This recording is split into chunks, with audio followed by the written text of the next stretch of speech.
de l'école du sabbat annexe de l'église Zoreb. Nous espérons que vous avez passé une bonne semaine, quelles que soient les difficultés que vous avez pu rencontrer, quels que soient les moments de joie, quels que soient les moments difficiles. Sachez que l'Éternel a veillé sur chacun de vous et que c'est un plaisir d'être ensemble pour saluer, commencer ce sabbat en étudiant la parole de Dieu. N'oublions jamais, l'étude de la parole de Dieu, c'est notre source de vie. C'est ce qui nous permet de tenir ferme dans ces moments difficiles que nous traversons avec la COVID-19. Et nous devons tenir ferme et ne jamais lâcher la main de Dieu et toujours puiser dans ses paroles. Et continuons régulièrement à étudier cette parole, à être en contact les uns avec les autres et que le Seigneur continue à nous bénir chaque jour de notre vie. Donc, pour continuer notre programme avec Carole, nous allons chanter au numéro 164 de notre hymne louange, le 164, jour de repos.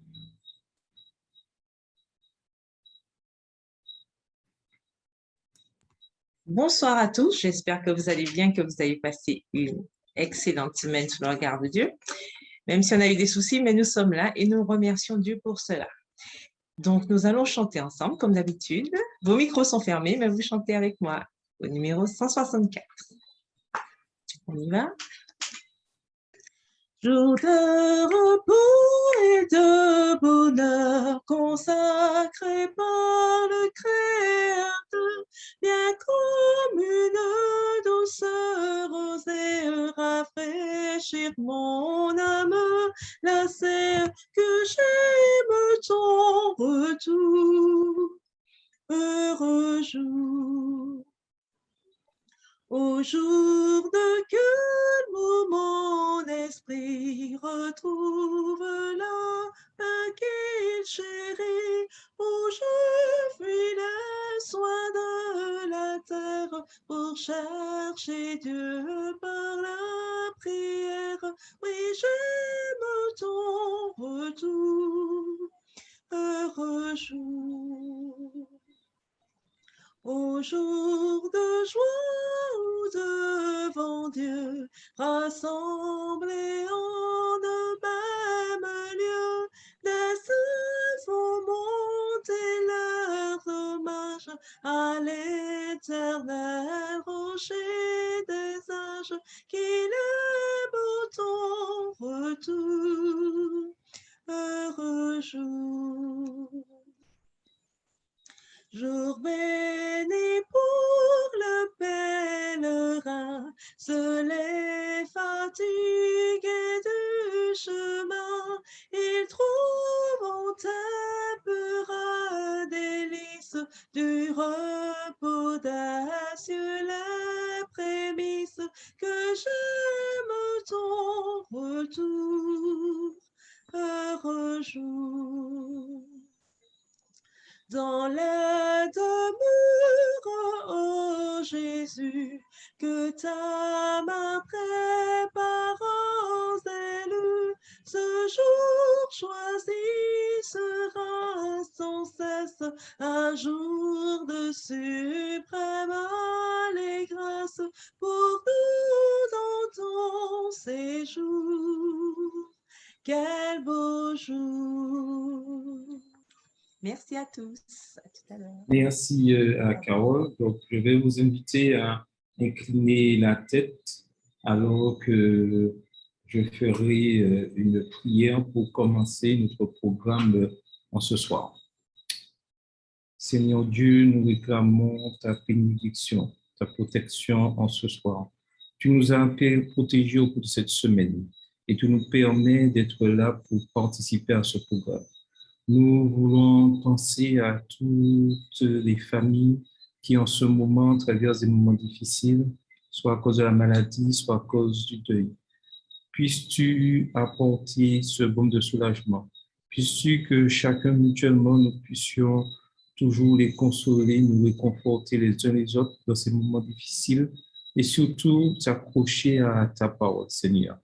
alors que nous allons participer à ce programme. Permets que tout ce qui soit dit soit fait pour ta gloire et que toutes les instructions que nous allons recevoir, toutes ces leçons que nous allons étudier, nous fassent du bien et que nous puissions pleinement nous ressourcer en ta parole. Merci pour tout ce que pour nous. T'avons prié ton Fils et pour ta gloire. Amen. Donc, nous allons passer maintenant à la deuxième partie de notre programme où nous continuons cette formation au niveau du manuel d'église. Donc, comme je l'ai toujours dit, le manuel d'église se base sur les principes bibliques. Et comme nous avons commencé la semaine dernière, nous avons étudié les membres d'église.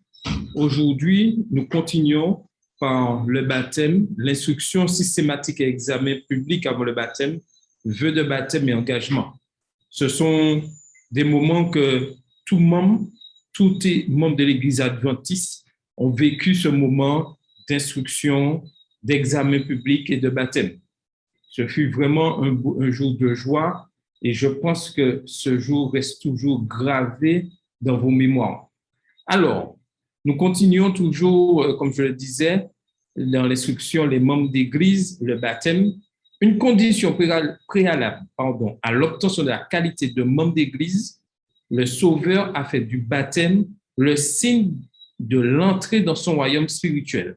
Il en a fait une condition positive à laquelle doivent se conformer tous ceux qui reconnaissent l'autorité du Père, du Fils et du Saint-Esprit. En reconnaissant l'autorité du Père, du Fils et du Saint-Esprit, nous passons par les eaux du baptême. Le baptême, c'est la renonciation solennelle au monde. Ceux qui sont baptisés au nom du Père, du Fils et du Saint-Esprit, dès leur entrée dans la vie chrétienne, déclarent publiquement qu'ils ont renoncé à suivre Satan et sont devenus membres de la famille royale, enfants du roi des cieux. Ils ont obéi au commandement du Seigneur. Sortez du milieu d'eux et séparez-vous. Ne touchez pas à ce qui est impur et la promesse leur est faite. Je vous accueillerai, je serai pour vous un père et vous serez pour moi des fils et des filles. 2 Corinthiens 6, versets 17 et 18. Et tout ceci est extrait du livre Témoignages pour l'Église, volume 2, les pages 453 et 454. C'est par le baptême que les nouveaux membres sont introduits dans l'Église.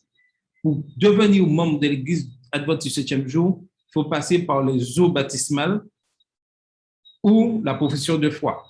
Il s'agit, dans son essence, d'un serment d'adhésion à l'alliance salvatrice de Jésus-Christ, qui doit être traité comme un accueil solennel et pourtant joyeux au sein de la famille du Seigneur. Et c'est toujours avec un plaisir, avec joie, et c'est une grande fête lorsque des âmes se donnent à Christ et passent par les eaux du baptême, car elles ont renoncé à leur vie de péché pour entrer dans une vie de sanctification et de service au service pour Dieu et de service au sein de la communauté. On ne peut devenir membre d'église que dans les églises figurant de la fraternité d'église reconnue par une fédération. Pour être membre d'église, on fait partie d'une église qui est reconnue par la fédération. Et ainsi, on devient membre adventiste de l'église adventiste du 7e jour à ce moment-là. Le mode de baptême. L'église croit au baptême par immersion et n'accepte comme membres que ceux qui ont été baptisés de cette façon. Et ça fait partie des croyances fondamentales numéro 15. Toute personne qui reconnaît son état de perdition, qui se repent sincèrement de ses péchés et passe par la conversion, peut être acceptée après une instruction appropriée comme candidate au baptême ou au statut de membre d'église. Donc, il y a un examen, il y a une instruction de ces personnes. Ces personnes sont visitées afin de pouvoir savoir si elles sont prêtes pour recevoir le baptême et si elles ont bien compris les instructions des membres d'église. Donc, que ce soit individuellement ou dans le cadre d'une classe de préparation au baptême, donc la formation peut se faire de manière individuelle ou il y a une classe baptismale, on appelle ça une classe baptismale. C'est une classe où on instruit les personnes qui sont intéressées à devenir membres de l'Église adventistes du septième jour, elles sont instruites sur les principes de l'Église, elles sont instruites sur les croyances de l'Église pour recevoir cette instruction qui se base uniquement et spécifiquement sur la parole de Dieu, sur l'Écriture, et qui porte aussi sur les croyances et pratiques fondamentales de l'Église. Et aussi, dans cette formation, on parle de responsabilité en tant que membre. On explique qu'est-ce que c'est un membre d'Église, en quoi ça fonctionne. Les candidats et un pasteur. Donc, cette personne peut être sur classe baptismale, mais obligatoirement, un pasteur ou les anciens doivent montrer et instruire cette personne et déclarent que cette personne est apte au baptême après l'instruction. Donc, l'instructeur, le pasteur s'engage par les entretiens qu'il y a eu avec cette personne, que cette personne est prête à accepter le baptême, accepte les doctrines de l'Église et les principes de l'Église, et cette personne est prête à être baptisée.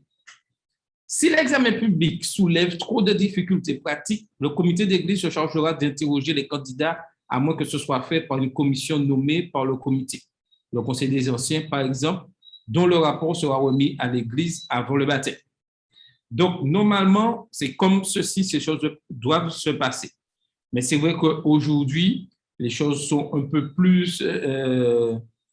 on rencontre moins les personnes, donc on fait beaucoup plus confiance aux pasteurs, aux instructeurs ou au comité d'église qui a instruit et qui déclare devant l'église que cette personne est instruite et prête au baptême. Mais quelle que soit l'instruction qui est donnée, il y a un passage obligatoire qui est fait devant l'église. Obligatoirement, le candidat doit reconnaître publiquement et des questions spécifiques à ce moment-là lui sont posées. Et nous a dit là que l'examen des candidats au baptême ne sert généralement pas le sujet d'assez près. Il faut que les candidats aient conscience de la différence qu'il y a entre prendre tout simplement le nom adventiste du septième jour et prendre position pour le Seigneur, c'est-à-dire sortir du monde et s'en séparer et ne toucher à rien d'impur. Une enquête relative à l'expérience chrétienne de chaque candidat devrait avoir lieu avant la cérémonie baptismale. Que cette enquête soit faite non d'une manière froide et distante, mais avec bonté, avec tendresse, même en dirigeant les regards des nouveaux convertis sur l'agneau de Dieu qui ôte le péché du monde. Que les exigences de l'Évangile concernant le baptême soient connues de tous les candidats. Et ceci est extrait du livre Témoignage de l'Église, volume 2, 458. Donc, il est important, l'instruction des candidats, c'est quelque chose de très important, parce que ça va être la base même, la solidité et je dirais de la durée, puisque c'est jusqu'à sa mort normalement, la durée de vie de la personne d'individu va s'accrocher à la parole de Dieu. Elle doit s'accrocher à la parole jusqu'à son dernier souffle. Et pour qu'elle puisse vraiment s'accrocher, il faut que dès le départ, qu'il y ait des bases solides lors de l'instruction. Donc, c'est pour ça qu'il est important que chaque candidat puisse être bien instruit, bien formé et connaisse les tenants et aboutissants du fait de devenir membre de l'Église adventiste. Et j'ajouterai même cette partie, comme il est dit un peu plus haut, que cette personne prenne position pour le Seigneur. Donc, prendre position pour le Seigneur demande des responsabilités auxquelles chaque individu, avant son baptême, doit être au courant. Les candidats au baptême et les personnes accueillies dans la communauté sous profession de foi affirmeront leur acceptation des croyances fondamentales en présence de la communauté locale ou de notre organisme approprié. Donc, exemple, la profession de foi, c'est des personnes qui ne peuvent pas passer par les eaux du baptême pour X raisons physiques. Donc, ces personnes vont avoir un examen, vont avoir une prière spéciale, ils ont une imposition des mains et sur le plus souvent, si ces personnes ne peuvent pas se déplacer, donc c'est à son domicile que cette profession de foi sera effectuée. Donc, c'est les anciens avec le pasteur qui iront sur place pour faire cette profession de foi. Mais quelle que soit profession de foi ou baptême par baptême par les eaux, il y a des questions auxquelles tous les candidats, des questions qu'on va les poser, et les candidats devront répondre par l'affirmative. Le pasteur ou l'ancien doit poser au candidat les questions suivantes, auxquelles ils répondront soit en indiquant verbalement leur assentiment, soit en levant la main, soit par toute autre méthode appropriée correspondant à la culture locale. Tout ceci pour dire que le candidat répondra oui aux questions posées. Et ces questions se trouvent au nombre de 13 questions auxquelles tout adventiste du 7e jour, normalement, doit connaître ces questions, car ça fait partie de la base spirituelle de chaque membre de l'Église adventiste du 7e jour. Donc, voyons déjà les 3 premières questions. Croyez-vous en un seul Dieu, le Père, le Fils et le Saint-Esprit, une unité de 3 personnes également éternelles? Deuxièmement, acceptez-vous la mort de Jésus-Christ au calvaire comme sacrifice expiatoire pour vos péchés et croyez-vous que par la grâce de Dieu, au moyen de la foi, en son sang versé, vous êtes sauvés du péché de sa conséquence? Troisième question, acceptez-vous Jésus-Christ comme votre Seigneur et votre Sauveur personnel et croyez-vous que Dieu en Christ a pardonné vos péchés et vous a donné un cœur nouveau et renoncez-vous au mauvais chemin de ce monde? Déjà, nous voyons déjà là par ces 3 questions. Pour répondre par l'affirmatif, il faut déjà, avant d'arriver au baptême, qu'il y ait une instruction, c'est-à-dire qu'on sache qui est Dieu, que Dieu est le Père, le Fils et cet Esprit.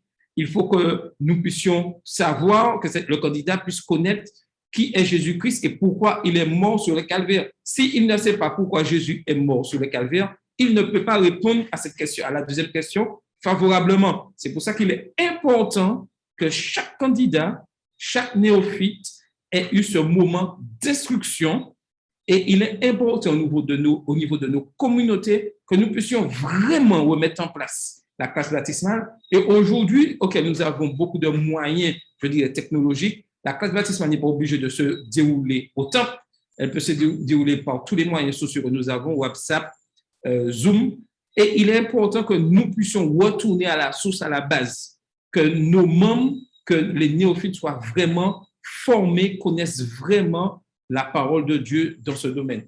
Donc, la classe baptismale est quelque chose de vraiment important. Continuons sur les questions. Voyons les 3 autres questions. 4e question. Acceptez-vous par la foi la justice du Christ, votre intercesseur dans le sanctuaire céleste, et croyez-vous en sa promesse de vous donner la grâce qui transforme et la capacité de vivre une vie aimante, centrée sur le Christ, en privé comme en public? Nos vies doivent être vraiment centrées sur le Christ, comme en privé, comme le public. Ça veut dire, quel que soit l'endroit où nous sommes, je suis à l'image du Christ. Ma vie doit être centrée, ma vie est centrée sur le Christ. 5e, croyez-vous que la Bible est la parole inspirée de Dieu, l'unique règle de foi et de conduite du chrétien?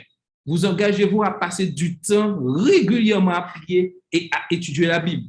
Le candidat répond oui. Nous avons répondu oui à cette question lors de notre baptême.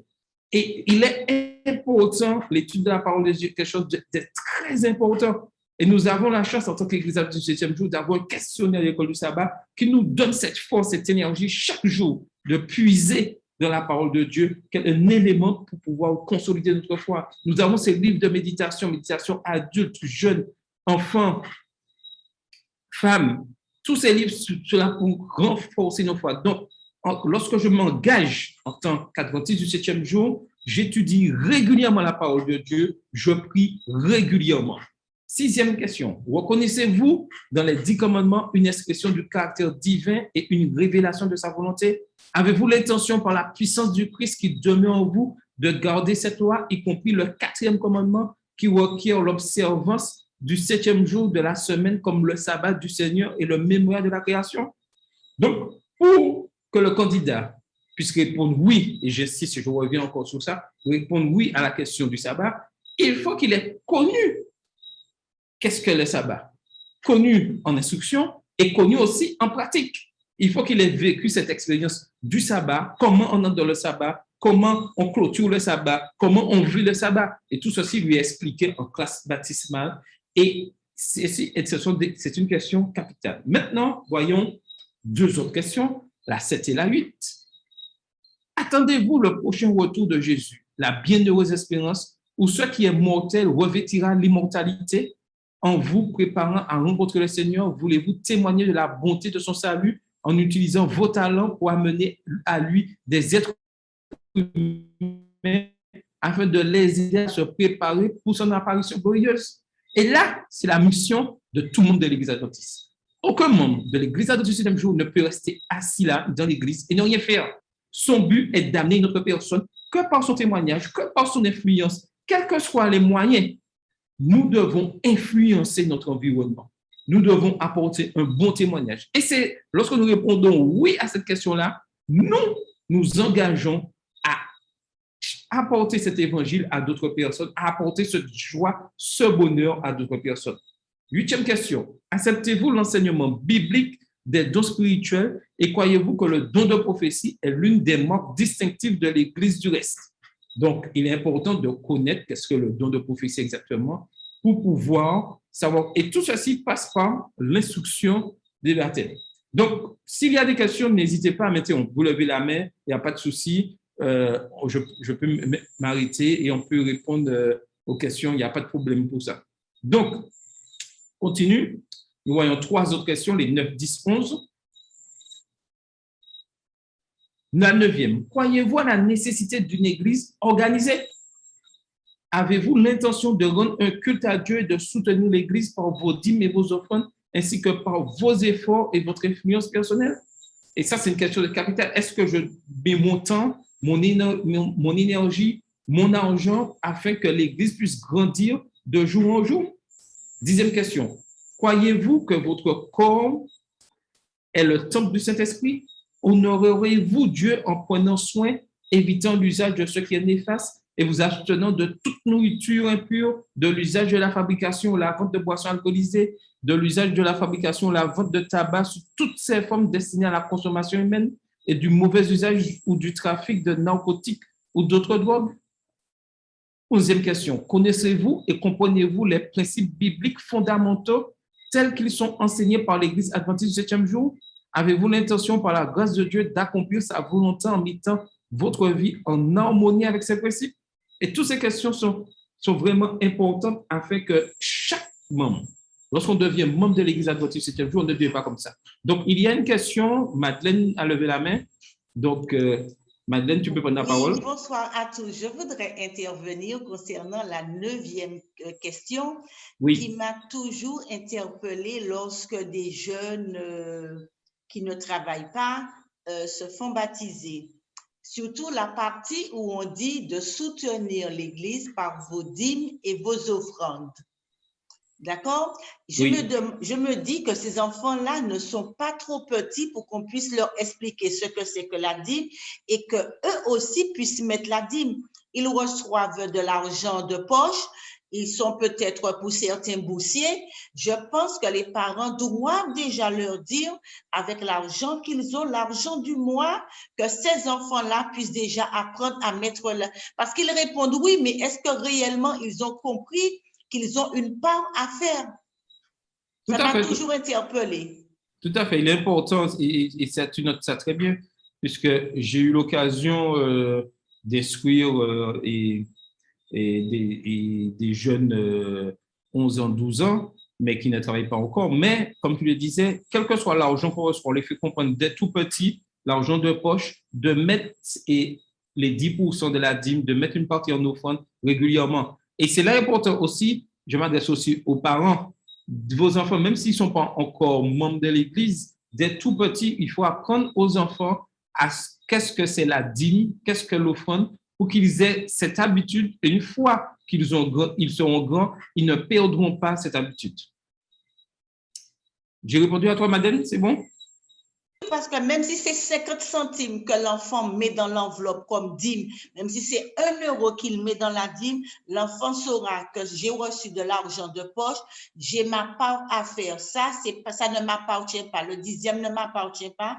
Je vais mettre une offrande et puis le reste, je ferai ce que je voudrais. Le reste m'appartient. Mais il faut qu'on apprenne que l'enfant, parce que j'ai l'impression que tu sais, comme si ça fait une routine de répondre aux questions. Je te dis comme mon point de vue, hein. Tu sais, je réponds oui et puis j'ai fini. Et j'ajouterai même, hein, pour ceux qui sont en chômage, ceux qui reçoivent des allocations, tout ça fait partie des revenus et on devrait verser et la dîme et les offrandes dessus. C'est pas là. Donc, tout revenu à peine. Coupé. Oui, tout ça fait partie des principes de l'Église adventiste du 7e jour. Donc, il est important de mettre l'accent et de comprendre cela. Au niveau 9, c'est tous nos revenus, nous devons en retirer la dîme et les offrandes. Donc, s'il n'y a pas de questions, je continue. Nous arrivons aux deux dernières questions. Acceptez-vous l'enseignement du Nouveau Testament au sujet du baptême par immersion? Et désirez-vous recevoir ce baptême pour exprimer publiquement votre foi en Jésus et dans son pardon de vos péchés? Là, c'est là au niveau du baptême. On accepte, on répond oui et on est presque prêt. Il reste une dernière question. Acceptez-vous et croyez-vous que l'Église adventiste du 7e jour est l'Église du reste de la prophétie biblique où sont invités et acceptés des personnes de toute nationalité, de toute race et de toute langue? Désirez-vous devenir membre de cette communauté locale de l'Église mondiale?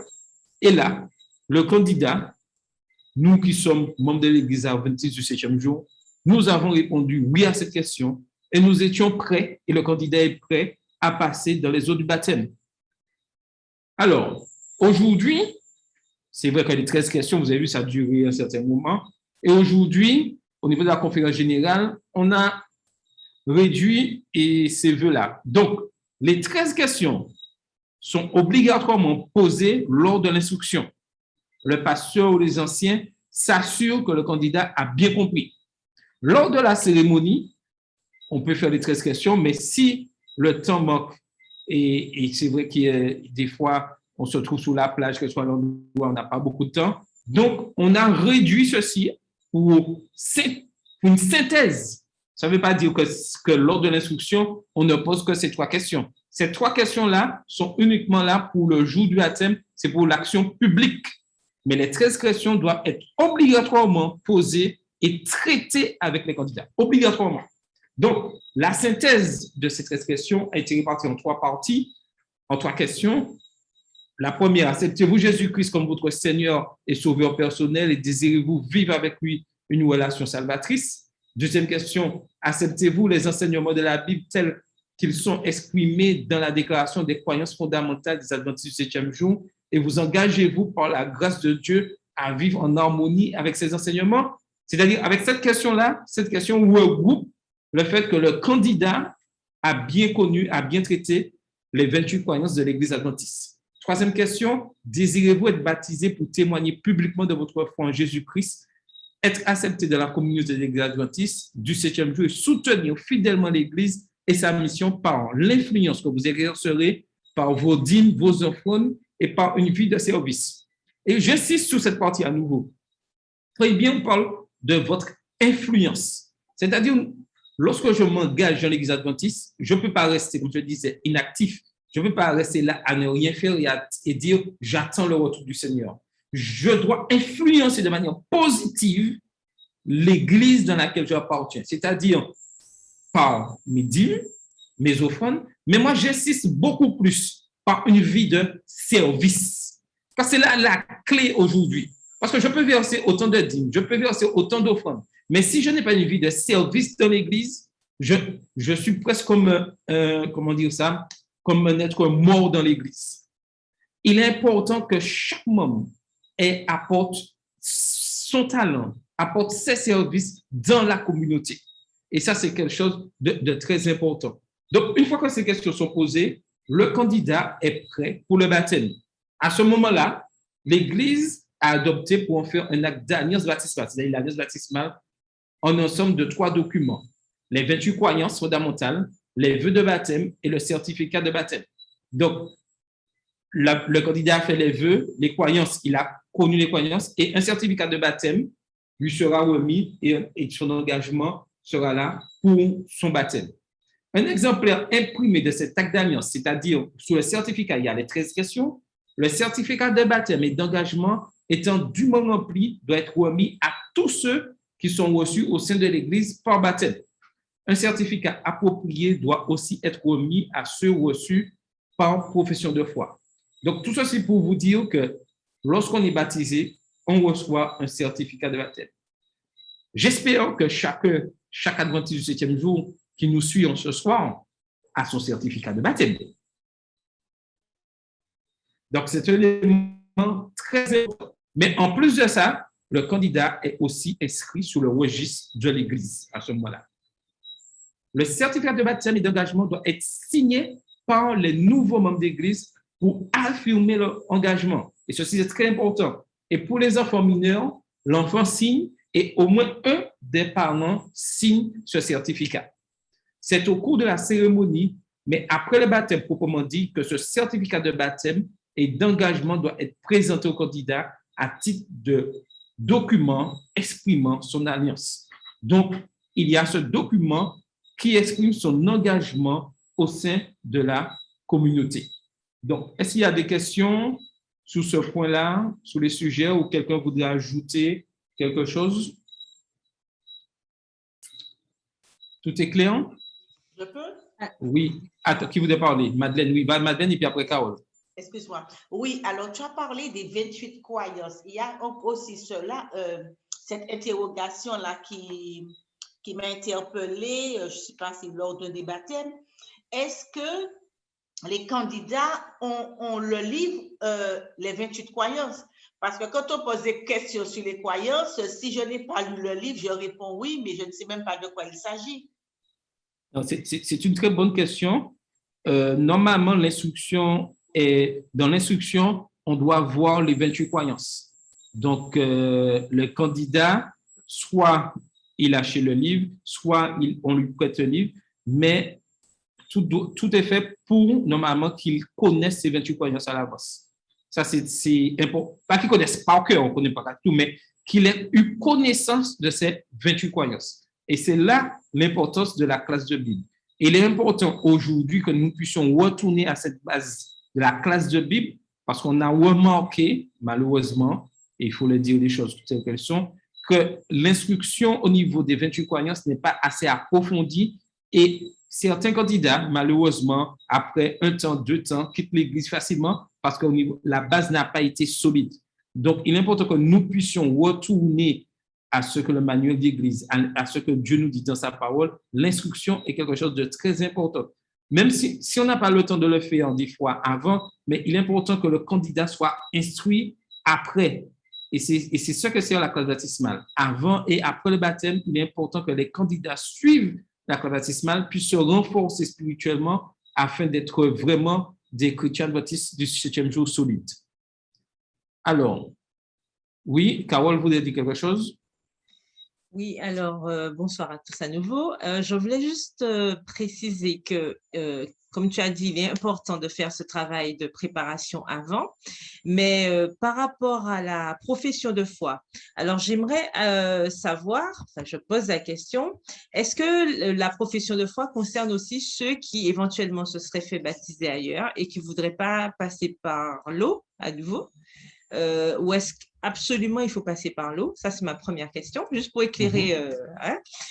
Et puis, au cas où on aurait perdu son certificat, à qui il faut s'adresser?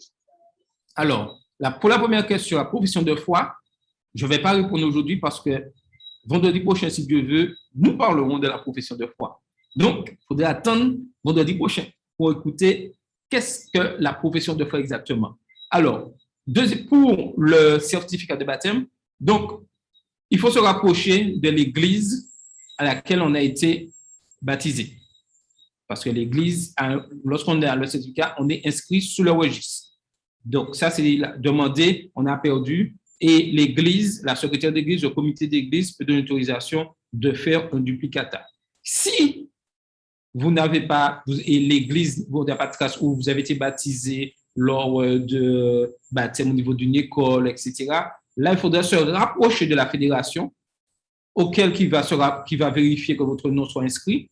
Si on ne trouve pas de traces, quel que soit l'endroit, puisque vous êtes membre d'église, vous êtes inscrit à l'endroit, l'église à laquelle vous êtes fera un duplicata de ce certificat de baptême, car aucun membre ne peut être ni transféré, ni, je dirais, mis sur un registre s'il n'a pas été baptisé, s'il n'a pas reçu un certificat de baptême.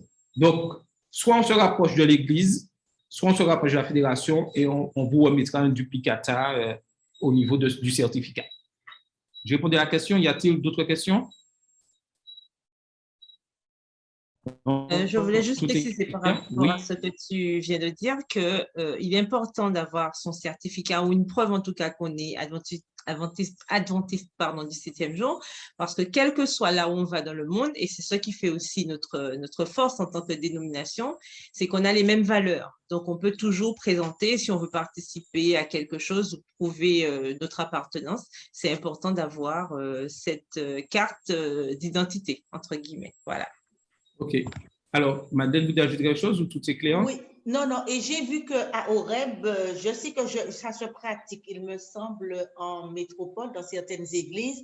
J'ai vu que depuis quelque temps à Horeb, nous avons un registre de baptême et ça, je trouve que c'est une très belle initiative parce que le candidat, lui, met une petite pensée, le pasteur ou les pasteurs qui ont été là pour le baptême signe et ça fait un bon souvenir et ça fait là aussi un double, comment je peux dire ça? Là encore, on a une double preuve que la personne s'est fait baptiser dans telle ou telle église, à quelle date? Ça, je trouve ça très, très intéressant. Je sais que dans certaines églises, on donnait quelque chose d'autre, mais à Horeb, j'apprécie ça. Donc, je ne sais pas si c'est un truc qui est, comment je vais dire, qui est réglementaire ou pas réglementaire, mais je trouve que c'est une très bonne chose parce que ça permet non seulement d'avoir une trace, mais la personne qui adhère à l'église, qui entre dans l'église, se sent réellement membre pleinement de cette église puisqu'elle a été reçue, on l'a fait signer. Donc, c'est quand même quelque chose de très important pour quelqu'un qui vient d'une autre dénomination et qui reçoit le baptême. Tout à fait. Donc, aussi, hein, ça, c'est au niveau du principe, le certificat. Mais il y a plusieurs cultures, plusieurs endroits au niveau des églises adventistes. On organise, il y a des fêtes, il y a un repas fraternel. Bon, avec la COVID-19, le repas fraternel, c'est beaucoup plus compliqué maintenant, mais des églises organisent, il y a un registre, il y a des cahiers, il y a des fêtes de repas, etc. Tout ce qui, je dirais, qui est bon pour accueillir, je dirais, le nouveau membre est bienvenu. Il n'y a pas de souci sur ça. Donc, chaque fédération, chaque union peut ajouter, compléter avec pour que le membre soit vraiment bien. Mais j'insiste sur cette partie-là, il est important que la classe baptismale puisse se faire avant et aussi après. Et c'est très important. Il est important que nous puissions retourner aux sources de la classe baptismale afin que nos membres, et nous-mêmes aussi, même si nous avons des années, il est bon que nous puissions retourner à la classe baptismale afin de pouvoir continuer à nous former. Donc, je disais, la semaine prochaine, si Dieu veut, nous verrons toujours dans le chapitre les membres d'église, l'acceptation des candidats par vote sous réserve de l'accomplissement du baptême, accueil de membres inconnus de la communauté, rebaptême, profession de foi, et là on va répondre à la question posée, et transfert de membres. Donc, j'invite chacun toujours à continuer à étudier, à se former, et il est très important aussi que nous puissions nous ressourcer dans les 28 croyances régulièrement afin que nous ayons une foi solide et vraiment solide en Christ. Donc, merci à tous pour votre participation. Donc, maintenant, nous allons passer au bulletin missionnaire avec Corinne. Bienvenue, Corinne. Est-ce que Corinne m'entend? Le micro de Corinne est fermé. Bonsoir, oui. Corinne. Bonsoir tout le monde. Bonsoir, Charles. Vous me voyez, vous m'entendez? C'est à toi, c'est bon, il n'y a pas de souci. Alors, bonsoir à tous. Alors, je suis en charge du bulletin pour ce soir et nous sommes avec les réfugiés de la division nord-américaine. Le bulletin s'intitule « Un ange à la station-service ». Alors, Lumpi regardait avec perplexité le labyrinthe confus des autoroutes autour et au-dessus d'elle dans la ville américaine de Chicago. Elle n'avait aucune idée de la façon de trouver son mari. Elle a regardé les 4 enfants assis dans la voiture et s'est demandé ce qu'il fallait faire ensuite. Alors, le couple était arrivé des États-Unis en tant que réfugié du Laos. Le Laos est un pays d'Asie du Sud-Est. Et ils avaient traversé le pays en voiture avec leurs 6 enfants pour trouver du travail. En quittant Sacramento, en Californie, la famille a d'abord parcouru 2250 km pour se rendre à Grand Island, pardonnez mon anglais, dans le Nebraska, où ils avaient entendu parler d'une usine qui embauchait des personnes ayant une connaissance limitée de l'anglais. Mais à leur arrivée, ils ont appris que les postes étaient pourvus et que l'entreprise n'embauchait plus. Ils étaient là, au milieu des États-Unis, avec 6 enfants, sans maison, sans emploi et avec un anglais limité. Pour compliquer les choses, Lampi n'osait pas conduire sur les routes américaines. Elle venait de passer son permis et 2 amis de Californie avaient accepté d'accompagner la famille au Nebraska, l'un conduisant la voiture familiale et l'autre conduisant le camion de déménagement. Mais les amis ne pouvaient pas rester indéfiniment avec eux. Appelant toutes les personnes auxquelles ils pouvaient penser pour obtenir des conseils, Lampi et son mari ont finalement entendu parler d'une éventuelle opportunité d'emploi à Holland, dans le Michigan, à une distance de 1200 km. Lampi a décidé donc de braver les autorités américaines et de faire confiance à Dieu pour être avec elle. Donc, elle fait confiance à Dieu pour être avec elle et la famille s'est lancée dans le voyage de 12 heures vers le Michigan. Son mari, donc, a ouvert la voie, donc il était devant et elle suivait avec ses 4 enfants dans la voiture. Tout s'était bien passé jusqu'à Chicago.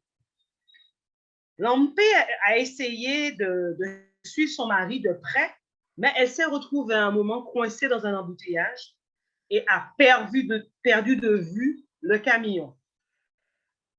Donc, perdue dans des désalles de route, incapable de décider de la direction à prendre, elle s'est arrêtée à une station-service.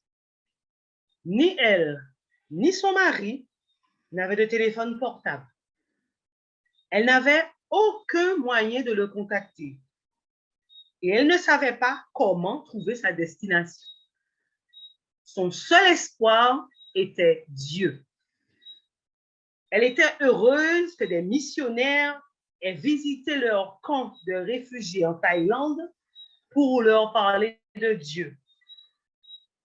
Ensemble, elle et les enfants ont prié Dieu avec ferveur pour obtenir de l'aide. Et en ouvrant les yeux, ils ont vu un homme d'apparence agréable s'approcher d'eux. Et cet homme de leur dire, « Laissez-moi deviner, cherchez-vous votre mari? » Voyez. « Oui, a-t-elle répondu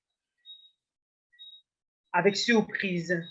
Elle se demandait en silence, comment cet étranger connaît-il le nom de mon mari?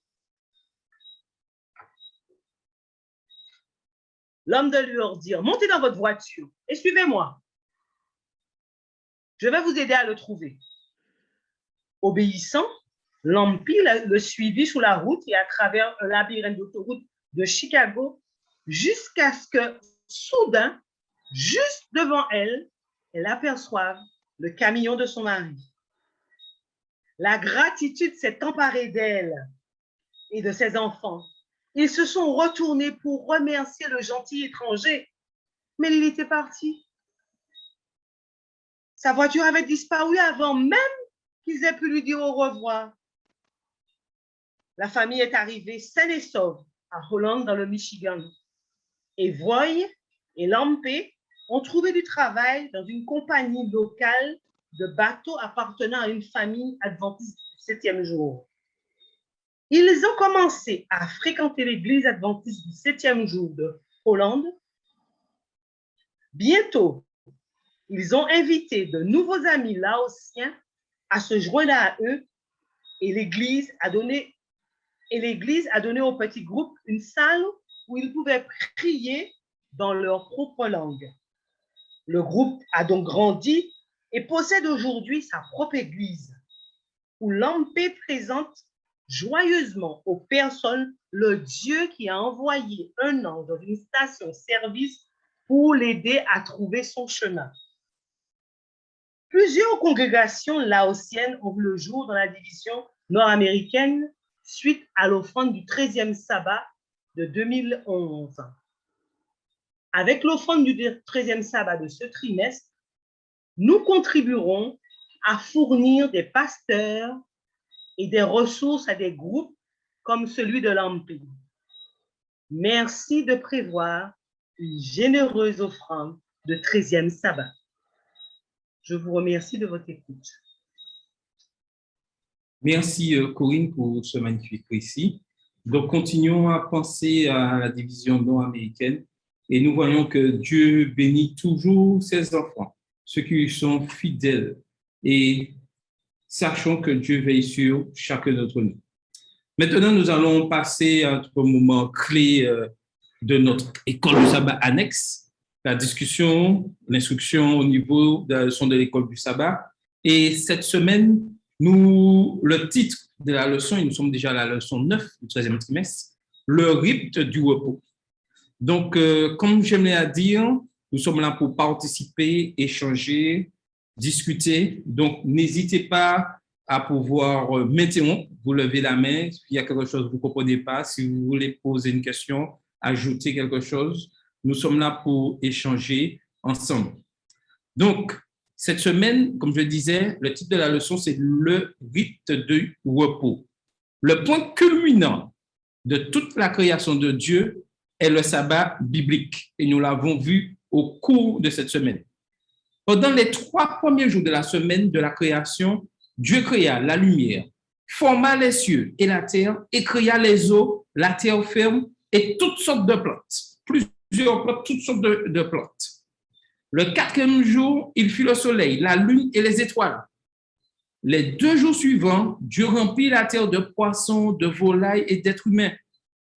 Le 7e jour, Dieu consacra ou mis à part comme saint le sabbat, comme un jour où les êtres humains vénéreront Dieu pour les merveilles de la création, profiteront des relations affectueuses et entreront en communion avec le Créateur. Voilà le but de Dieu lorsqu'il crée ce jour de repos, lorsqu'il crée ce jour de sabbat, afin que chacun puisse profiter des relations affectueuses et entrer en communion avec le Créateur. Dans la leçon de cette semaine, les rites du repos, nous allons découvrir comment le sabbat fut uni autant comme un mémorial à notre Créateur pour son don de la vie, pour nous à la fois temporel et éternel. Cette leçon nous a révélé qu'au fil des siècles, le sabbat était un rappel au peuple de Dieu, lui rappelant constamment son Créateur. Et ça, c'est quelque chose de très important. Comprendre que cela est là pour nous rappeler constamment notre Créateur. Si le sabbat était fidèlement gardé à chaque génération, il n'y aurait pas d'athée, d'agnostique ou d'humaniste laïque. Alors, qu'est-ce que vous pensez de cette citation-là? Si le sabbat était fidèlement gardé à chaque génération, aujourd'hui, il n'y aurait pas eu d'athée, d'agnostique ou d'humaniste laïque. Qu'en pensez-vous? Donc, vous avez la parole. Qui voudrait commencer?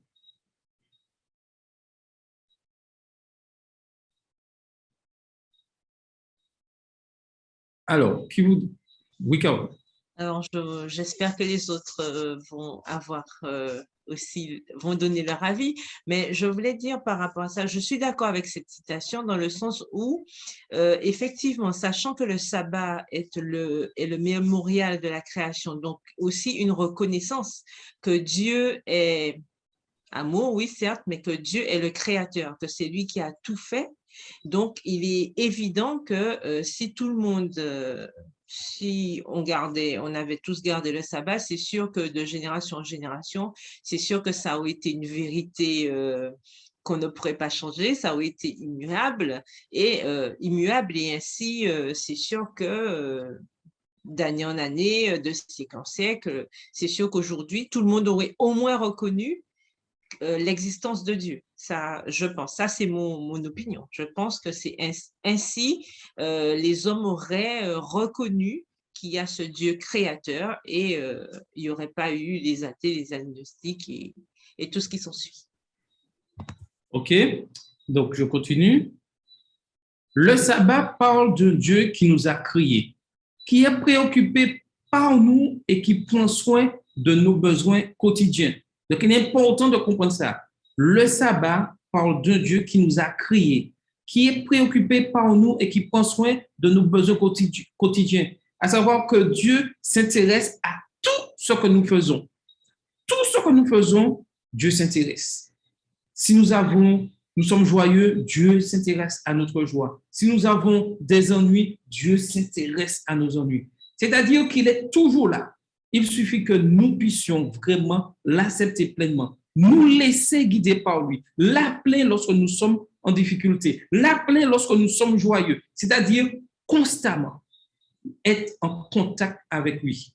C'est aussi un rappel de la puissance de Dieu à délivrer. Oui, avec Dieu, nous avons cette certitude que Dieu va nous délivrer, il nous a délivrés du péché et qu'il nous délivrera de nos souffrances, quel que soit le moment auquel il doit choisir, soit immédiatement, soit un peu plus tard, soit lorsqu'il reviendra. Mais Dieu nous délivre d'une chose principale, il nous délivre du péché.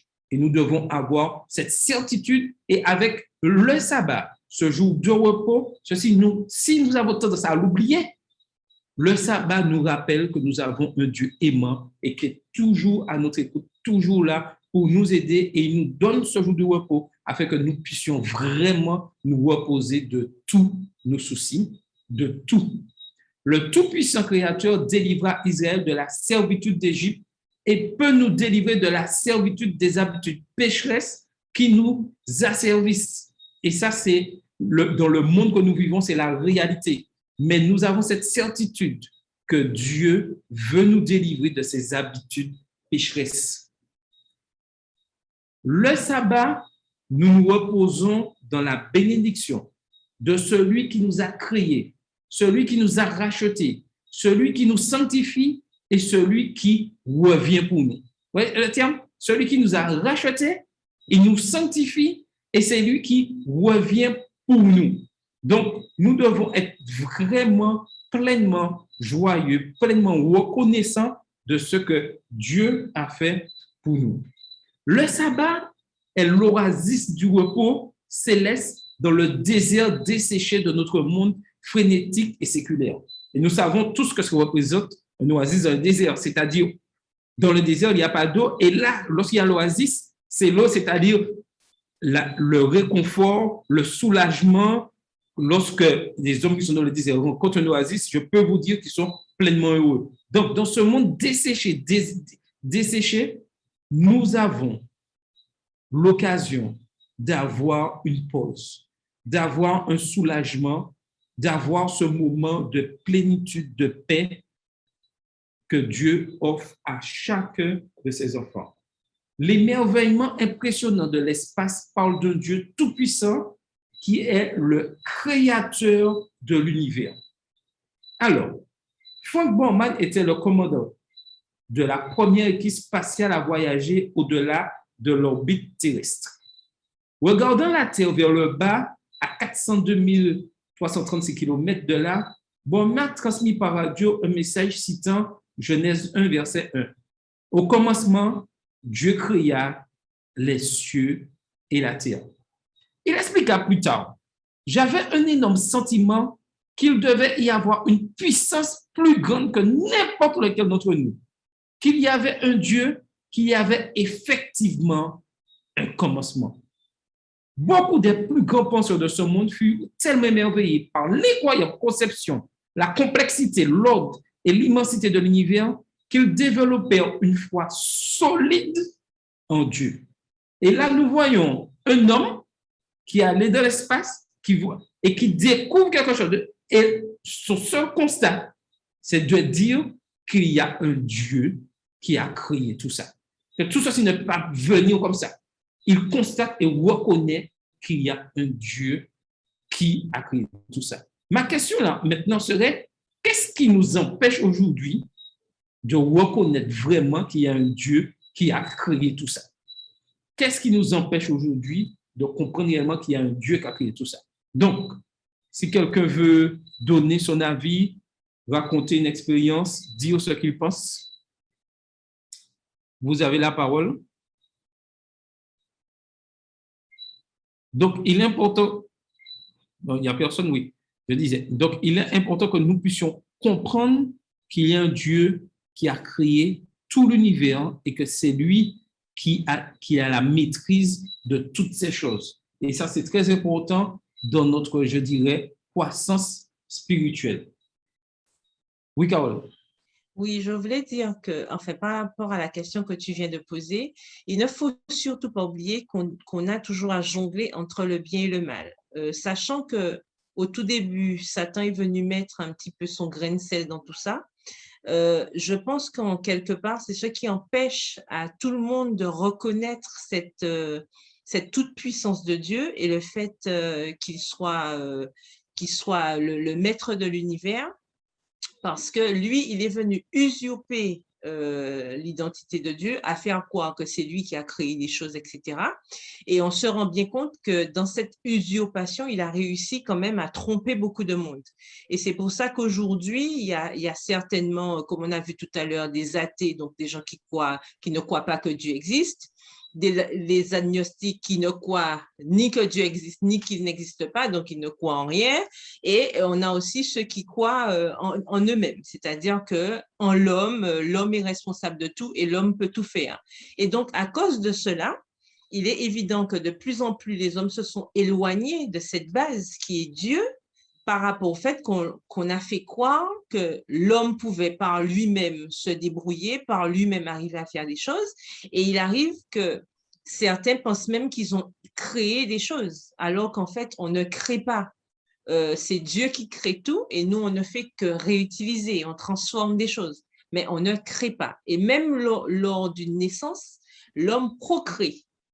On ne crée rien du tout. Donc, je pense que c'est par rapport à tout ça que beaucoup de personnes oublient complètement que c'est Dieu, en fait, qui a pu être l'auteur de tout ce qui nous entoure. Et même lorsque les choses nous paraissent un petit peu inadéquates, il faut se rappeler que c'est Dieu qui a tout créé, mais que le malin, malheureusement, est venu pour tout déformer. OK. Donc, permettez-moi de vous donner quelques exemples vraiment que vous allez comprendre là où je veux en venir. La plupart des grandes figures qui façonnèrent l'entreprise scientifique depuis le début étaient de fervents croyants. Des gens comme Copernic, qui découvrirent que le Soleil et non la Terre est le centre de notre système solaire. Isaac Newton, qui révéla la loi de la gravité. Blaise Pascal, qui inventa la première calculatrice. James Maxwell, qui formula les lois de l'électromagnétisme. Tous étaient des chrétiens qui estimaient que l'étude de la nature ne remettait pas en cause leur foi, mais la renforçait plutôt. Genèse 1, verset 1 dit, et le fondement, je dirais, de l'écriture. Au commencement, Dieu créa les cieux et la terre. Au commencement, Dieu créa les cieux et la terre. Le mot hébreu pour créer dans ce passage est bara. Il se réfère à quelque chose que Dieu a fait. Il se réfère à quelque chose que Dieu a fait. Ce verbe hébreu est toujours lié à l'activité créatrice de Dieu. Dieu a la capacité, il a le pouvoir impressionnant de créer quelque chose à partir de rien. Et c'est ce que Carole nous disait tout à l'heure. Dieu parle et la terre vient à l'existence. Voilà la réalité. Dieu parle et la terre vient à l'existence. Il parle et la terre est recouverte de verdure. Il parle et les arbres et les fleurs fleurissent. Il parle et le soleil, la lune et les étoiles existent instantanément. La puissance infinie de Dieu, pour avoir une petite idée de comprendre tout cela, pour avoir une petite idée de la puissance illimitée de Dieu, considérons un seul objet dans les cieux. Je prends comme exemple un seul objet. S'il fallait prendre, ça serait, il y a plusieurs exemples. Mais je prends l'exemple du soleil. Dieu a-t-il créé le soleil? Bien sûr, il écrit largement dans Genèse 1, versets 14 et 16, raconte l'histoire de Dieu créant deux luminaires pour présider dans les cieux, le soleil pour présider le jour et la lune pour présider la nuit. Nous existons sur l'une des planètes qui tourne autour du soleil. Le soleil produit plus d'énergie en une seconde que toute l'énergie produite par les humains dans toute l'histoire. Pour montrer l'importance. Rassembler toute l'énergie électrique et toute l'énergie produite par l'énergie solaire ou le carbone ou le gaz depuis le début des temps, et le soleil produira plus en une seconde. En une seconde, le soleil produira plus que toutes ces énergies mises ensemble. Le soleil a un diamètre d'environ 1 384 039 km et pourrait contenir 1 million de planètes de la taille de la Terre. Imaginez, 1 million de planètes de la taille de la Terre pourraient se rapprocher de la grandeur du soleil. Mais le soleil n'est que l'une des 100 milliards d'astres de notre galaxie, la Voie lactée. Ce n'est qu'un exemple. Un astre appelé étoile du pistolet dégage 10 millions de fois la puissance générée par notre soleil. 1 million d'astres de la taille de notre soleil peuvent facilement s'insérer dans la sphère de l'étoile du pistolet. Et tout ça, c'est pour ceux qui ont et connaissent la science, pour montrer vraiment cette grandeur des choses. Certains scientifiques estiment qu'il y a 10 milliards d'astres dans l'univers. La Terre est vraiment tout petite de tout ça. Quelqu'un dit que c'est à peu près comparable au grain de sable sur le bord de la mer. Alors là, qui d'entre nous peut compter, va sur la plage, peut compter le nombre de grains de sable qu'il y a sur la plage, la plus petite plage qui existe à la Martinique? Personne ne pourrait compter. Le prophète Ésaïe nous invite à méditer sur la puissance créatrice de Dieu dans ses paroles. Levez vos yeux en haut et regardez. Et en ce soir, j'aimerais que chacun de ceux qui nous écoutent, chacun qui vont suivre plus tard, comprenne le sens de ceci. Levons nos yeux en haut et regardons. Et ceci est très important pour nous qui vivons dans ces derniers temps, dans ces moments difficiles, qui connaissons des difficultés. Levons nos yeux en haut et regardons ce que Dieu fait chaque jour pour nous. Même si nous souffrons, même si nous vivons des moments difficiles, regardons, fixons toujours les yeux sur Dieu, car c'est là la source du réconfort que chaque être humain recherche. Car nous tous, sur cette terre, nous sommes confrontés à des difficultés. Nous tous, nous devons et nous ferons face à de grandes difficultés. Ce qui fera la différence, c'est notre relation, la manière que nous aurons nos relations avec Dieu, la manière que nous aurons regardé en haut ce que Dieu peut faire pour chacun d'entre nous. Est-ce que quelqu'un voudrait ajouter quelque chose, compléter ou poser une question avant que je puisse avant de continuer? Je voulais juste ajouter à tout ça que c'est justement parce que cette invitation de lever nos yeux en haut, si on garde ses yeux là-haut, ça nous permet de reconnaître encore plus cette toute-puissance de Dieu, ce Dieu créateur, et ça nous permet de mieux appréhender ce repos qu'il nous invite à avoir. On a vu en tout début de trimestre ce repos, de déposer sur lui tous nos soucis, d'adopter son joug en fait. Et aussi là, on voit justement quand on parle du sabbat, qui est ce repos vraiment dans le temps, lorsque nous avons conscience de la grandeur de Dieu en fait, qu'on ne peut même pas imaginer, ça nous dépasse. On comprend mieux justement cette notion du sabbat qui nous invite à garder et à observer. Mais je pense que nous en parlerons un petit peu plus tout à l'heure. Sûrement. Alors, qui a créé ces choses? Qui fait marcher en ordre leur armée? Il les appelle toutes par leur nom, par son grand pouvoir et par sa force puissante. Il n'en est pas une qui fasse défaut.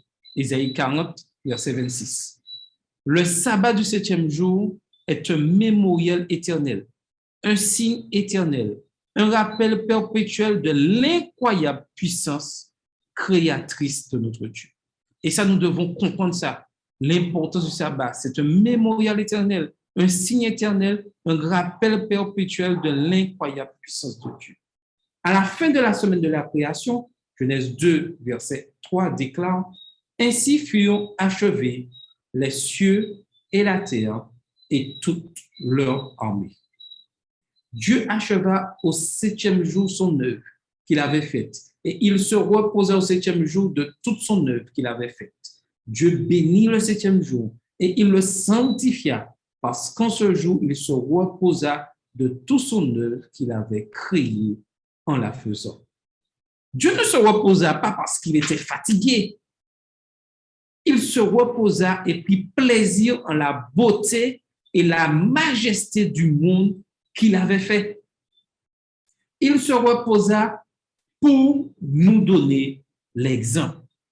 Dieu agit constamment par l'exemple et il se repose pour montrer à sa créature ce qu'il y a à faire, ce qu'il faut faire. Dieu nous donne son exemple. Et Dieu sait ce que vraiment nous avons besoin.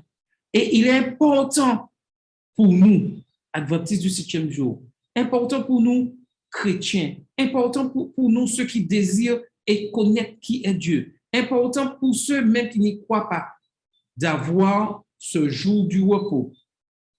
Car l'être humain, l'organisme réclame toujours, constamment, un moment de repos. Dieu sait pourquoi il créa ce jour afin que l'être humain puisse se reposer.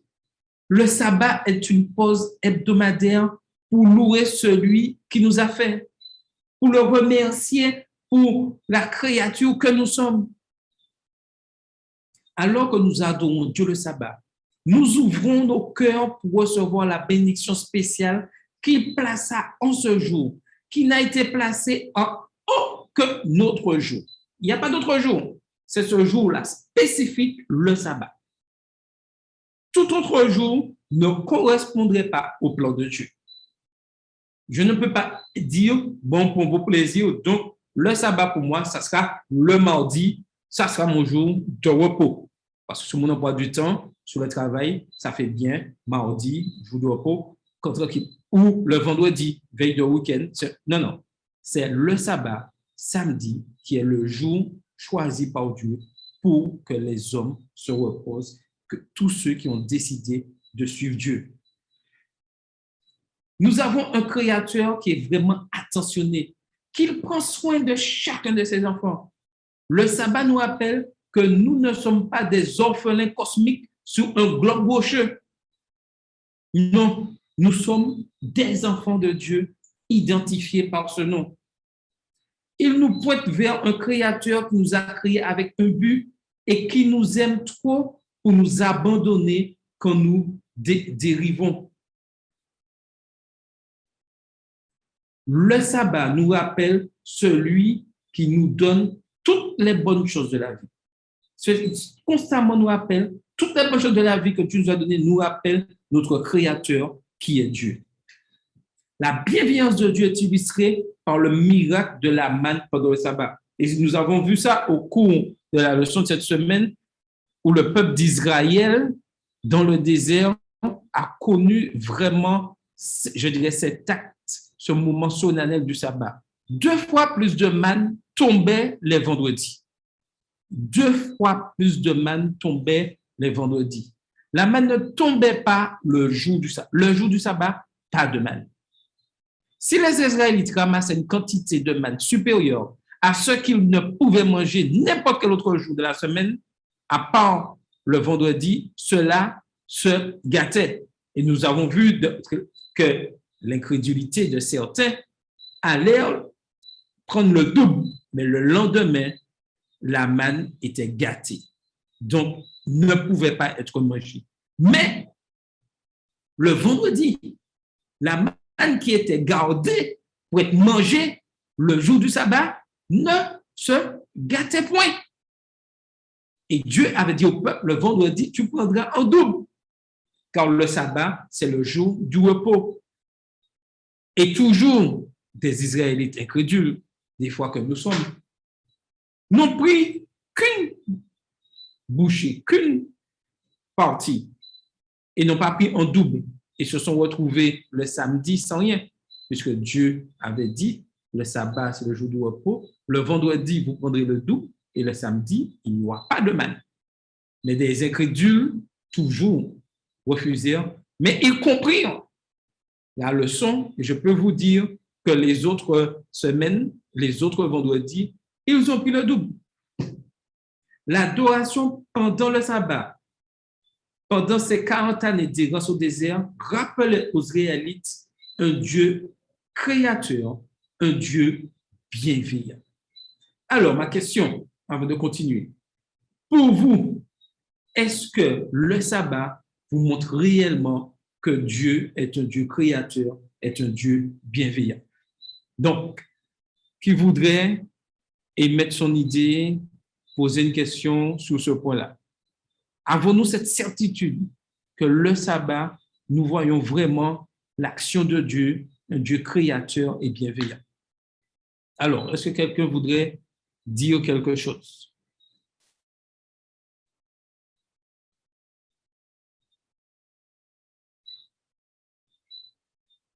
Donc, il est important de comprendre que Dieu souhaite que nous puissions avoir ce jour de repos. Il est important de noter soigneusement que les Israélites observent le sabbat avant le don de la loi au mont Sinaï. Avant le don de la loi au Sinaï, les Israélites observèrent le sabbat. Le commandement du sabbat se trouve dans Exode 20, versets 8 à 11, et commence par le mot « souviens-toi ». Souviens-toi.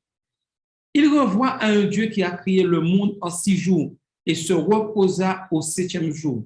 Souviens-toi du jour du repos. Si, comme certains le croient, Dieu avait mis ce monde en mouvement et il évolua au cours des millions d'années, il n'y aurait absolument pas besoin du sabbat et de rien à se rappeler, puisque le processus, c'est le processus d'1 million d'années. Donc, à quoi ça sert de se rappeler? Non. Dieu rappelle qu'il y a un jour de repos. Le sabbat est un symbole éternel de notre repos en lui. C'est un signe spécial de loyauté envers le Créateur. Ézéchiel 20, les versets 12 et 20.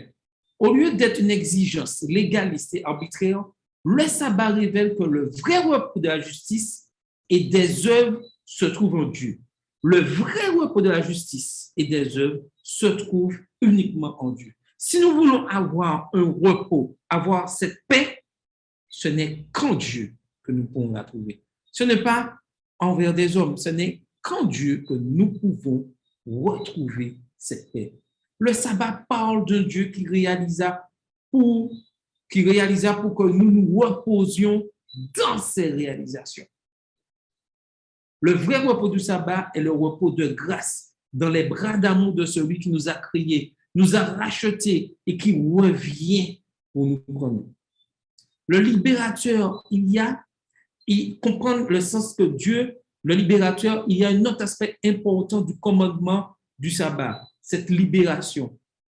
Deutéronome 5 réaffirme le commandement du sabbat à une nouvelle génération sur le point d'entrer dans la terre promise. Et nous voyons que Dieu encore rappelle à son peuple. Qu'est-ce que le sabbat? Ce passage leur rappelle qu'ils étaient esclaves en Égypte et leur tout-puissant Créateur les a délivrés. Il est le seul qui peut nous délivrer de la servitude du péché. Et tout ça, c'est pour faire comprendre qu'il est important, et nous avons vu la semaine dernière, il est important que nous puissions nous libérer de la servitude du péché. Et lorsque nous sommes libérés de la servitude du péché, nous comprenons encore plus le sens du sabbat. Et nous sommes encore beaucoup plus en paix dans l'amour de Dieu. Et ça, c'est des éléments très importants pour nous aujourd'hui qui vivons dans les derniers temps. Il est le seul à pouvoir briser les chaînes qui nous lient. Et c'est vrai que des fois, nous nous sentons enchaînés, mais c'est Dieu seul qui a ce pouvoir de briser les chaînes qui nous lient. Il est le seul qui peut nous délivrer des griffes du péché. C'est là le message du sabbat. Un créateur tout-puissant qui veut recréer nos cœurs. Et je répète ceci, un créateur tout-puissant qui veut recréer nos cœurs. La question aujourd'hui à laquelle nous sommes chacun interpellés de manière individuelle, voulons-nous réellement que nos cœurs soient recréés dans l'amour de Dieu? Cette question, c'est une question individuelle pour chacun d'entre nous, afin que nous puissions vraiment comprendre ce sens du repos. Qu'est-ce que le sabbat? Il est important de laisser le Créateur recréer nos cœurs. Sachant que Dieu ne force personne, que chacun est libre de ses actes, mais Dieu lance cet appel à nous à chaque instant. Chaque sabbat, il renouvelle cet appel afin que nous puissions comprendre l'alliance qu'il veut faire avec nous. Dieu veut recréer nos cœurs. Alors que nous considérons l'application pratique du sabbat dans notre propre vie, je vais vous poser quelques questions afin que nous puissions réfléchir, discuter et comprendre bien l'importance de ce jour du repos. Quand nous pensons au repos du sabbat, qu'est-ce qui nous vient à l'esprit? En quoi le concept de repos du sabbat est-il significatif pour chacun d'entre nous? Alors, j'aimerais que quelqu'un puisse répondre à ces questions ou se lancer, comprendre, expliquer ce qu'il ressent dans ce concept de repos du sabbat. Qu'est-ce que cela signifie pour vous, ce concept de repos du sabbat? Donc, vous avez la parole. Allô? Oui? Oui. Bonsoir à tous. Bonsoir, oui. Oui, alors je voudrais dire que Isaïe 58 nous dit qu'à propos du sabbat, il nous dit ceci: retire ton pied pendant le sabbat pour ne pas faire ta volonté, mais ma volonté. Donc, autrement dit, ce 5 jours que Dieu a mis à part, nous ne devons pas faire du n'importe quoi, mais nous devons vraiment être en repos, faire la volonté de Dieu. Ça voudrait dire que ce que je fais pendant la semaine, le jour du sabbat, ce jour sacré que Dieu a mis à part, doit être tout à fait différent pour moi. Ce que je regarde, ce que je dis, la façon de m'habiller, tout doit être différent parce que c'est le jour réservé à Dieu. C'est un jour à part, c'est un jour qui doit être différent où je ne dois pas faire ce que moi je veux, mais ce que Dieu attend de moi. Ouais. Oui, mais j'ai une question un peu piège, un peu piège. Cela voudrait-il dire le reste des jours, je fais ce que je veux? Non, pas du tout. Pas du tout. Si tu es en relation, si Jésus habite en toi, ce n'est pas seulement le sabbat, mais toute la semaine. Nous sommes d'accord.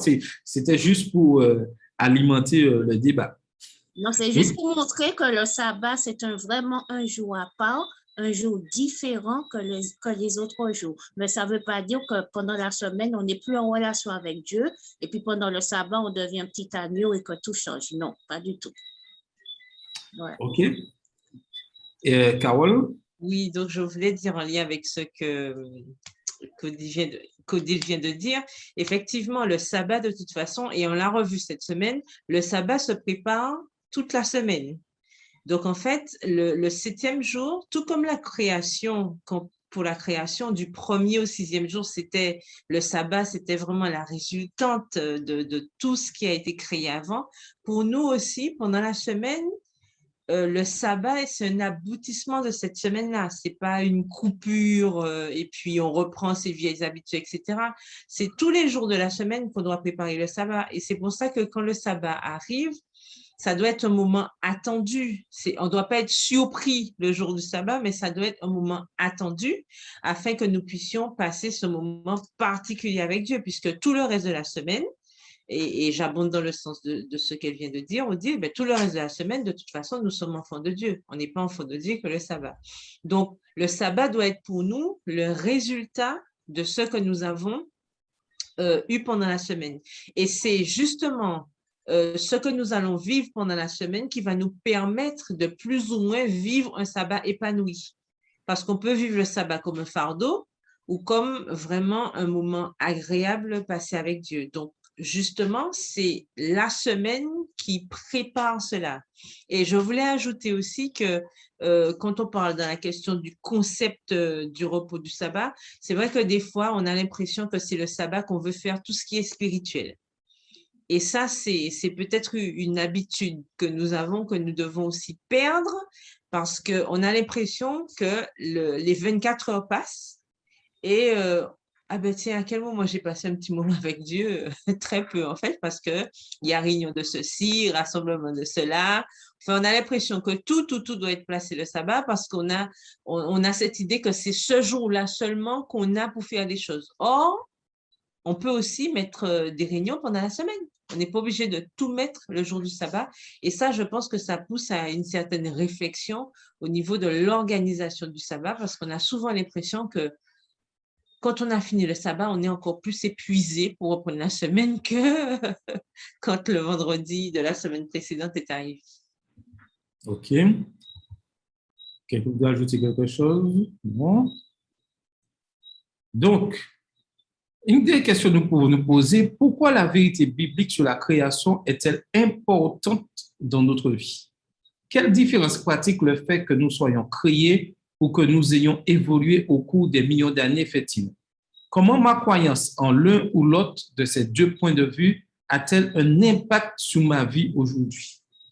Et là, je dirais qu'il est important que nous puissions vraiment recadrer ce que nous croyons vraiment. Parce qu'aujourd'hui, malheureusement, nous avons l'impression que nous, lorsqu'on se laisse, on se détache de Dieu, qu'on fait un mélange des deux.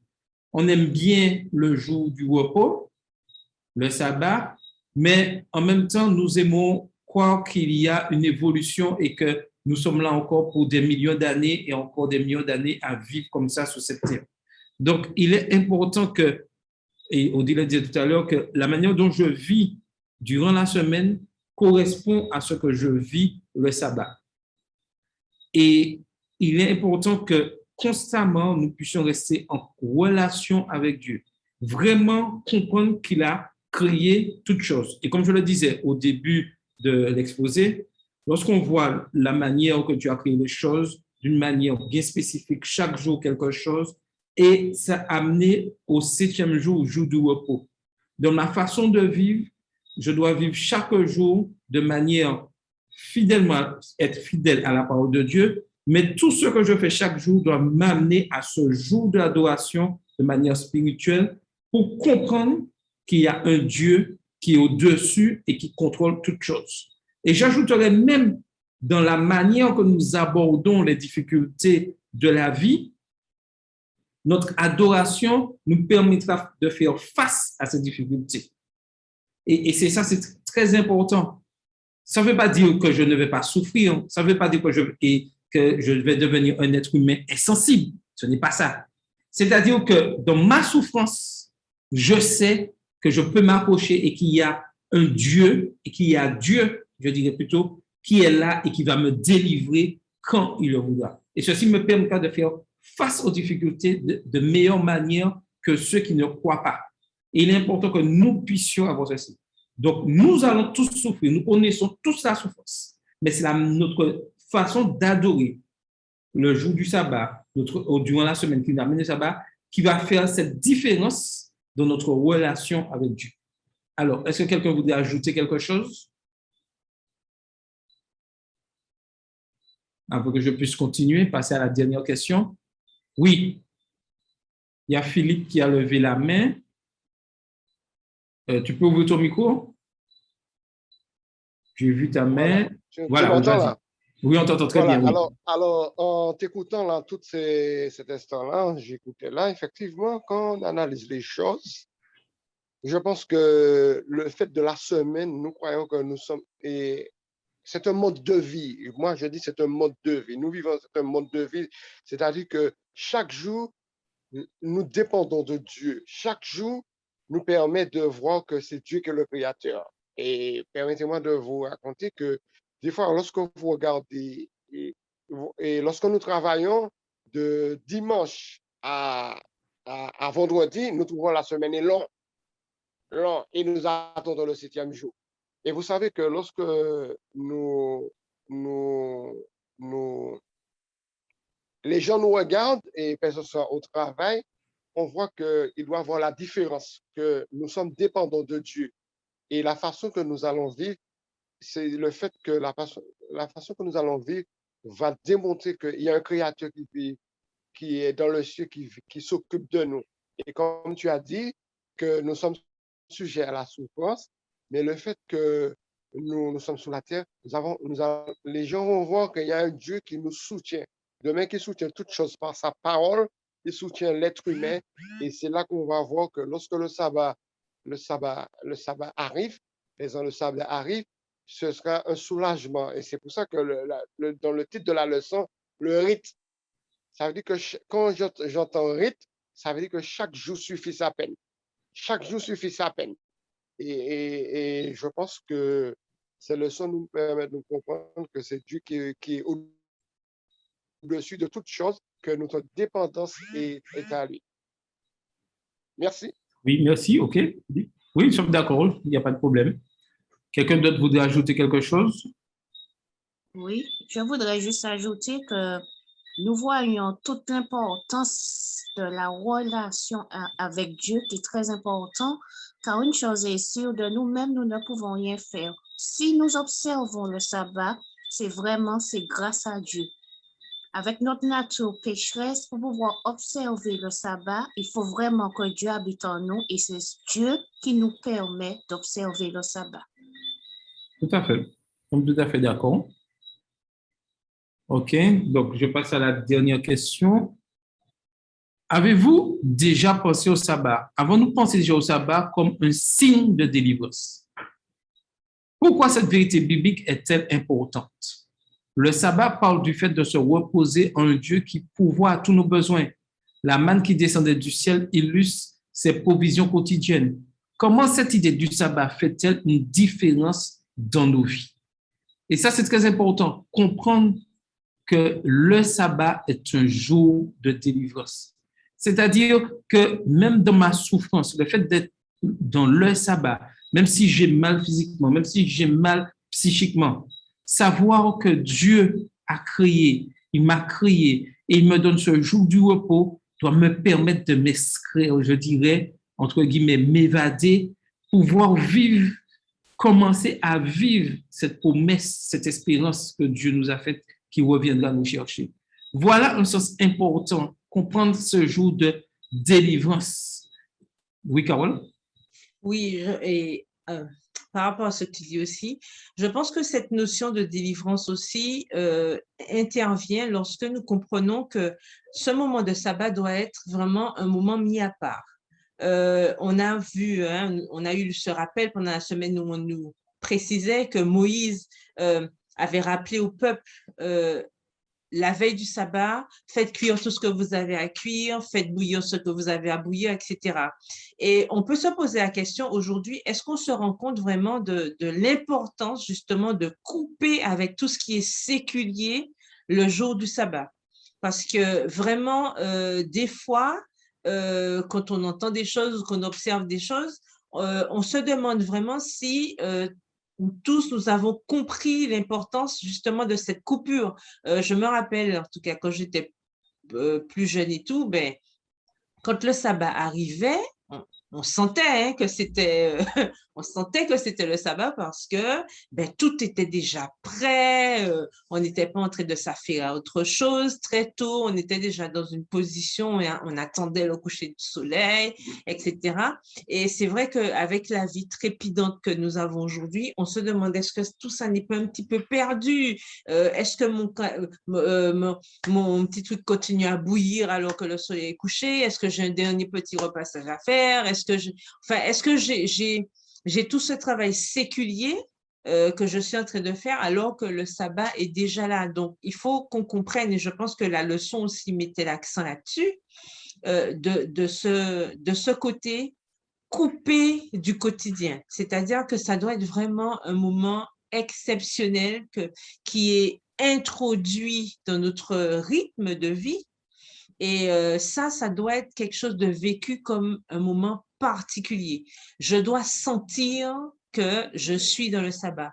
Et ça, c'est important parce que je pense que si dans la parole de Dieu, on a ces exemples avec la manne, avec tous ces principes que l'Éternel avait donnés à Israël à l'époque, je pense que ça vaut aussi pour nous aujourd'hui de comprendre que vraiment c'est un moment tellement spécial que même au niveau de la nourriture, au niveau de tout, ça doit vraiment être quelque chose de suffisamment particulier pour que, un, je puisse l'attendre chaque semaine, et deux, pour que lorsque je vis ce sabbat, que je puisse vraiment ressentir quelque chose de spécial pour entamer cette nouvelle semaine dans l'attente de l'autre sabbat. Et on pourrait vraiment se poser la question, puisqu'on a comment cette idée du sabbat fait-elle une différence dans ma vie? Il faut vraiment que je comprenne que le sabbat, c'est un signe particulier et que je dois vivre ça de manière aussi particulière. Et c'est où on a l'importance de cette relation personnelle qu'on doit avoir avec Dieu régulièrement pour pouvoir vivre ce moment de manière que ça puisse me permettre de grandir spirituellement.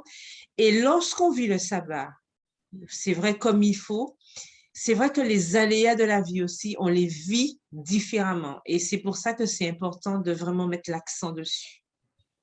Oui, et j'ajouterai le titre de la leçon avec le rythme du repos. C'est-à-dire que le jour du sabbat, je n'arrive pas là comme ça, le jour du sabbat, je dis c'est le jour du sabbat, et puis j'ai ma relation avec Dieu. Non, durant toute la semaine. Et c'est pour ceci, au niveau que l'Église adventiste a mis en place l'étude de la leçon de l'école du sabbat quotidienne. C'est-à-dire chaque jour, j'étudie la parole de Dieu, j'écoute ce qu'il me dit, et le jour du sabbat, je comprends encore mieux ce que Dieu a pour moi et je me repose tout en approfondissant sa parole. Et c'est pour ça que j'insiste énormément en tant qu'adventiste du 7e jour, en tant qu'étudiant de la parole de Dieu. Ce n'est pas le samedi que j'étudie la leçon et je fais tout. C'est depuis toute la semaine, chaque jour de la semaine, je prends un moment pour prier, je prends un moment pour étudier, je prends un moment pour méditer la parole de Dieu afin de comprendre ce qu'il veut pour moi, afin que lorsque j'arrive dans ce jour du repos, que je sois pleinement délivré de tout ce qui m'oppresse, tout ce qui m'a oppressé durant la semaine, afin que je puisse être en relation avec Dieu. Et nous verrons encore plus, je dirais, cette importance du sabbat la semaine prochaine. Et vous voyez, il y a 2 leçons pour bien comprendre l'importance du sabbat dans le repos. Si nous voulons être vraiment être en repos, être en paix, il est important que nous puissions mettre le sabbat au centre de nos activités. Oui, Carole. Et pour ajouter aussi que le sabbat, et nous l'avons aussi revu cette semaine, c'est aussi un moment pour passer du temps en famille. Parce qu'il est important pour nous parce que c'est vrai que des fois dans la semaine, on n'a pas tout le temps de passer plus de temps ensemble. On se voit peut-être quand on a la famille avec des enfants, etc.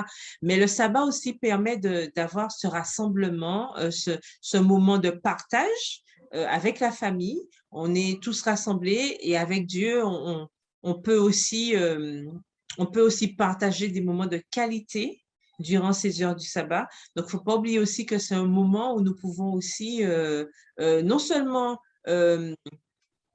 passer du temps avec Dieu, mais aussi, on peut aussi passer du temps avec Dieu en famille. Et ça aussi, c'est une notion que nous avons revue cette semaine pour montrer l'importance et tout ce que peut apporter justement ce jour de sabbat. Toute l'importance qu'il y a à s'arrêter, que ce soit au niveau du rythme qu'on a au niveau de la famille, parce que chacun a ses activités, on a nos emplois du temps, mais le sabbat permet d'accorder tous ces emplois du temps parce qu'on peut enfin se retrouver ensemble. Et ça aussi, c'est quelque chose de très intéressant et qui permet aussi de souder la famille, puisque ce sont des moments de qualité de partage que nous pouvons, qui peuvent nous servir à renforcer nos liens, non seulement nos liens familiaux, mais aussi nos liens spirituels. Oui, mais j'ajouterais que certes, le sabbat, c'est mon famille, mais il faut quand même prendre du temps en semaine d'avoir ce culte de famille qui va nous amener à avoir ce moment de qualité le jour du sabbat. Et ça, c'est quelque chose de très important. Et je vais vous laisser avec cette réflexion en examinant la leçon de cette semaine. Que pensez-vous qu'Ellen G. White voulait dire de la déclaration suivante? Et au commencement du temps de détresse, nous étions remplis du Saint-Esprit alors que nous partions ensemble proclamer la vérité du sabbat. Elle explique en outre que le commencement du temps de détresse est la période juste avant la fin du temps de probation, lorsque la probation était encore disponible. Pour faire comprendre que nous vivons sur des moments difficiles, et c'est dans ces moments difficiles que nous devons proclamer la vérité du sabbat. S'il y a un message que nous devons propager, proclamer aujourd'hui dans cette période de COVID-19, c'est cette vérité du sabbat, cette vérité qu'il y a un jour de repos et qu'il y a un Dieu qui s'est reposé le 7e jour et qui souhaite que toutes ces créatures se reposent. Méditons sur cela afin que nous puissions constamment proclamer dans tout ce que nous disons, dans tout ce que nous faisons, cette vérité du sabbat. Et je vais vous laisser avec ces questions de réflexion. Comment notre observation du repos du sabbat fait-elle connaître notre Dieu comme créateur ou libérateur? Par quelles paroles, par quels actes? Nos paroles et nos actes doivent annoncer qu'il y a un jour du repos. Et je vais demander à Carole de nous faire la dernière prière pour clôturer ce moment de réflexion. À moins que quelqu'un voudrait ajouter quelque chose avant la prière? Non?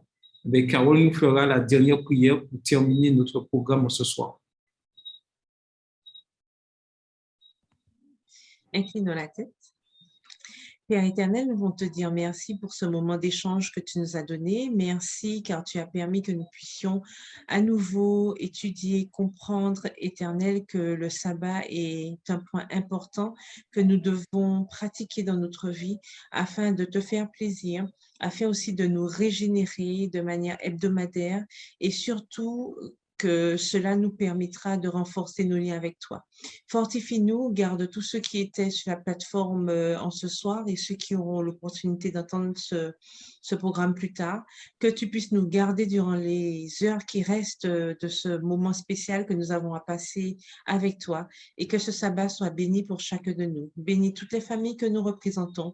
Merci encore pour ta paix, ta grâce et permets qu'au milieu de tout ce tumulte, Seigneur, qui nous entoure, que nous puissions rester fermement attachés à toi jusqu'à ton retour. Nous t'en prions et nous te prions aussi pour tous ceux qui sont malades, ceux qui ont besoin de toi, qui te recherchent, ceux qui sont en quête de paix, Seigneur, que tu puisses les garder et permettre qu'ils puissent aussi te trouver afin qu'ils puissent eux aussi faire cette expérience que nous vivons à travers le sabbat et toutes les expériences que nous vivons avec toi durant la semaine. Nous te remercions pour cela, non que nous soyons dignes, et garde-nous jusqu'à notre prochain rendez-vous. Au nom de Jésus, pour la gloire de ton Saint-Nom. Amen. Amen. Donc, la semaine prochaine, nous allons étudier, ce sera la leçon 10, le repos du sabbat. Donc, demain, si Dieu veut, je vous invite à suivre le programme YouTube sur Orel 97.2. La prédication sera faite par le pasteur de l'église, pasteur Rosamond. Et juste pour vous rappeler, la semaine prochaine, nous aurons un programme, la Fédération organise un programme spécial sur la liberté religieuse.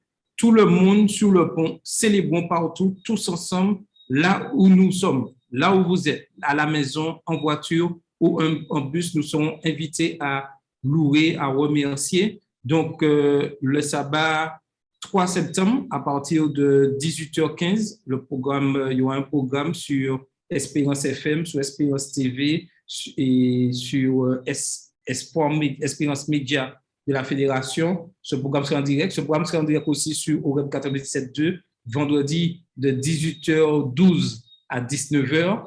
Et samedi matin, toutes les églises de la Martinique, tous les membres de l'église adventiste, toute adventiste de la Martinique et nos amis aussi, invitez-les. Nous aurons un programme unique de 8h30 à midi où nous aurons l'occasion de discuter sur YouTube, par Zoom. Vous aurez l'occasion, vous aurez des discussions de la semaine. Mais vendredi soir, samedi matin, programme spécial organisé par la Fédération de la Martinique. Et nous allons nous retrouver aussi pour notre école du sabbat vendredi prochain, si Dieu veut, à partir de 19h30, puisque le programme vendredi se terminera à 19h.